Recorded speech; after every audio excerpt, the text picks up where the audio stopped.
In the annals of human history, the growth of nations, the rise and fall of empires, appear as dependent on the will and prowess of man. The shaping of events seems, to a great degree, to be determined by his power, ambition, or caprice. But in the prophecies of Daniel and Revelation, the curtain is drawn aside, and we behold, through all the play and counterplay of human interests and power and passions, the agencies of the all-merciful One, patiently working out the counsels of his will. Before we delve into the prophecies of the Apocalypse, we need to take a preschool course provided in the book of Daniel. Chapters 2 and 7 are an entry level to prepare for the more challenging prophecies of Revelation to come. We will begin by examining this prophetic panorama presented in the second chapter. It depicts a dream which King Nebuchadnezzar had one night, but which he could not recall the next morning. This was God's way of bringing the king in contact with Daniel, through whom he would reveal his wisdom and power. The prophet let it be known that he could restore the memory of the king's dream as well as its interpretation. When he was called in, he revealed the forgotten dream. The king had dreamed of seeing a great image whose head was made of gold, whose arms and chest were of silver, whose belly and thighs were made of brass, and whose legs were of iron. The feet were a mixture of iron and clay. Daniel then began to explain to the king that the head of gold represented Nebuchadnezzar himself and the wealthy kingdom of Babylon. But this kingdom would not last forever. The arms and chest of silver represented the Medo-Persian kingdom, which would succeed Babylon as a world empire in 538 BC. The belly and thighs of brass pointed to the Greek Empire that followed in 331 BC, and the legs of iron represented the Roman Empire, which came into world dominance around 168 BC when they defeated the Greeks at the Battle of Pydna. What occupies the greater part of the narrative is what happened with the feet and 10 toes, which were made of iron mixed with clay. The prophet told King Nebuchadnezzar, "You watched while a stone was cut out without hands, which struck the image on its feet of iron and clay, and broke them in pieces. Then the iron, the clay, the bronze, the silver, and the gold were crushed together, and became like chaff from the summer threshing floors. The wind carried them away so that no trace of them was found. And the stone that struck the image became a great mountain and filled the whole earth." We may wonder what is represented by the stone which smites the image. Some would say that it represents Christ. However, Christ could hardly be represented as being cut out of a mountain. He has existed from the days of eternity. But the explanation is given in verses 44 to 45, where the king was told, "And in the days of these kings the God of heaven will set up a kingdom which shall never be destroyed, and the kingdom shall not be left to other people. It shall break in pieces and consume all these kingdoms, and it shall stand forever.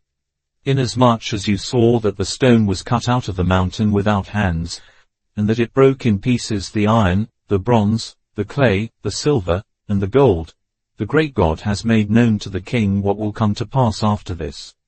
The dream is certain, and its interpretation is sure.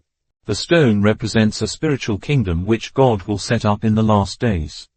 Christ's people are often represented as a stone or stones in the scriptures. In the book of Peter we read, "Ye also, as lively stones, are built up a spiritual house, and holy priesthood, to offer up spiritual sacrifices, acceptable to God by Jesus Christ." Also in the book of Zechariah we have references to stones as symbols of God's people. "And the Lord their God shall save them in that day as the flock of his people, for they shall be as the stone's crown, lifted up as an ensign upon his land." It also tells us, "And in that day will I make Jerusalem a burdensome stone for all people. All that burden themselves with it shall be cut in pieces, though all the people of the earth be gathered together against it." When we come to Daniel 7, we can see the close parallel between chapters 7 and 2. They are describing the same thing but employing different symbols. Instead of different metals used to represent the great world empires, Daniel 7 uses different animals by way of illustration. The great focus of attention in both of these chapters is on the last power which succeeded the Roman Empire. In the second chapter, it is the feet and 10 toes made of iron and clay. In the seventh, it is the little horn which became very great and which had eyes like a man and a mouth speaking great things. It also made war with the saints. This horn continued its existence right up to the time of the end. In Daniel 2, the king saw a stone cut out of a mountain which struck the image on its feet and 10 toes. But what is the mountain out of which the great stone was cut? The scriptures gives us the answer. In Micah it tells us, "And it shall come to pass in the last days, that the mountain of the Lord's house shall be established in the top of the mountains, and shall be exalted above the hills, and all nations shall flow unto it." Also in Isaiah we read, "Ye shall have a song, as in the night when a holy solemnity is kept, and gladness of heart, as when one goeth to come into the mountain of the Lord, to the mighty one of Israel." The mountain is symbolic of God's church, and the stone being cut out of the mountain describes what happens when the wheat is separated from the tares, as described by Christ in Matthew. That takes place when judgment begins at the house of God. In the 7th chapter, Daniel was shown how Christ's kingdom is made up at the time of the judgment. After seeing Christ coming to the judgment where the books were opened and the judgment was set, he wrote, "And there was given him dominion, and glory, and a kingdom, that all people, nations, and languages, should serve him. His dominion is an everlasting dominion, which shall not pass away, and his kingdom that which shall not be destroyed." Christ's kingdom is made up at the time of the judgment described in Daniel 7. The stone which is cut out of the mountain represents the 144,000 who have come through the judgment and day of atonement and received its special benefits. The stone striking the image on its feet and demolishing it represents the work of the 144,000 which we saw in a previous video. They are likened to a formidable army in Joel. And Micah tells us that the nations shall see and be confounded at all their might. They shall lay their hand upon their mouth, their ears shall be deaf. In Daniel 7 the work of these saints after they have been judged and sealed is stated in verse 26, where it tells us that the judgment shall sit, and they, the 144,000, shall take away the horn's dominion. The great spiritual triumph of the chosen is also described in Isaiah. "Behold, I will make thee a new sharp threshing instrument having teeth. Thou shalt thresh the mountains, and beat them small, and shalt make the hills as chaff. You shall winnow them, the wind shall carry them away, and the whirlwind shall scatter them. You shall rejoice in the Lord, and glory in the Holy One of Israel." Isaiah uses a description very similar to that in Daniel 2.